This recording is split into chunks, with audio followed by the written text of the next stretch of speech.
கண்ணுடையோர் என்பவர் கற்றோர், முகத்திரண்டு புண்ணுடையோர் கல்லாதவர்.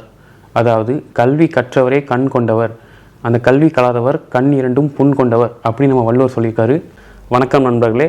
60 நாள் அரசியல் பழகு அப்படின்றதுல இன்னைக்கு அத்தியாயம் 5. நேற்றைய தினத்தில் நம்மளோட வரலாறை பற்றி பார்த்தோம். இன்னைக்கு நம்ம பார்க்க போகிறது கல்வியை வச்சு அரசியல் எந்த அளவுக்கு மிகப்பெரிய தாக்கத்தை ஏற்படுத்த முடியும்னு இந்த வீடியோவில் பார்க்க போகிறோம்.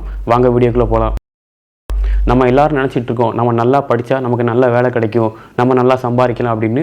நீங்கள் சொல்கிறது உண்மைதான். ஆனால் இந்த கல்வின்றது வேலை தேடுற ஒரு கருவியாக மட்டும் இல்லாமல் இந்த கல்விக்கு மிகப்பெரிய நோக்கம் ஒன்று இருக்குது. அதான் இந்த அரசியல்.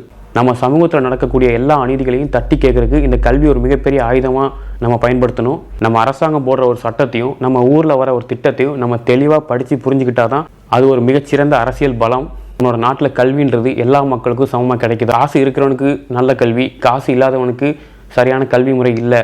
இந்த 2 இடைவெளி தான் அரசியலில் மிகப்பெரிய சவாலாக இருக்குது. நம்ம நாட்டில் கல்வி அப்படின்றது ஒரு வியாபாரமாக மாறும்போது அந்த இடங்களில் அரசியல்ன்றது தோற்று போகுது, செத்து போகுது.